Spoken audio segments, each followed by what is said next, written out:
One of, if not the biggest concerns I have with this whole bricks and minifigs scandal going on right now is how the aftermath will play out for franchise owners and independent store owners.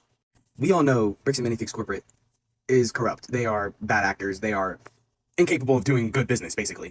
And this will obviously have effects on the business as a whole. So how do franchise owners respond to basically being left out to the wolves? While yes, boycotting bricks and minifigs will send that message to corporate, it's going to hurt the families that own those stores.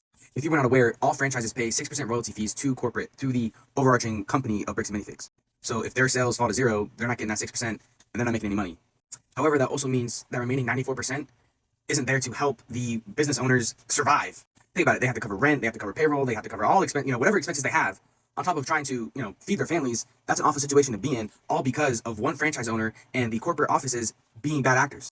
And I have seen a tidal wave of panic out of independent stores really trying to emphasize the fact that they are not connected to bricks and minifigs and they are, condemning the bad business done, obviously. But these stores are panicking because they are worried that this could have an effect on their sales as well. Just off the fact of sheer correlation of like, oh, well, we're also a third-party Lego retailer. I already made a video about this, but Minifigs Me, a custom minifig manufacturer ran by a family, a husband and wife, they have completely cut ties with bricks and minifigs, and almost their whole business comes from bricks and minifigs. Year over year, bricks and minifigs is their number one customer. So there are a ton of independent players here, and they could very well not land on their feet after all of this. So as a community, I think it's important that we come together and make sure that these independent stores know that there is nothing to worry about, and places like Minifigs and Me are not going to go under. I think it's important that we also, as a community, make sure that we are paying attention to everything that's going on and looking out for the franchise owners that are going to be caught in a lot of predicaments here coming up.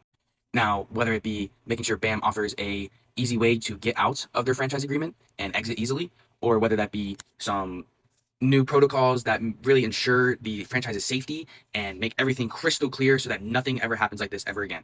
I just feel so bad for these people because I can relate to them. They are just like me. They're probably just like you. They love Lego so much. They love Lego to the point that they went and made it their job. They say if you do what you love for work, you'll never really work a real day in your whole life. And that's what these people are doing. You would be lying to me right now if you told me that you hadn't at least thought of like, oh, like being a whatnot flipper would be really cool. Like just buying and selling Lego all day it sounds like a dream. Before I even started social medias, like really posting seriously, I was a whatnot seller. Now, Whatnot is a whole different platform, a whole different topic, but I will say the Lego community on Whatnot is phenomenal. And I was really doing it, like go out, find some stuff on Facebook Marketplace, list it on Whatnot, have a show, make some money. It was fun. It was cool. It was like, wow, I can actually make this like a little side hustle, and I'm just playing with Legos all day. So I really feel for these people because they are living my dream. And that dream could very well get crushed depending on the outcome of all of this and how Bricks and Minifigs, Lego themselves handle this whole situation.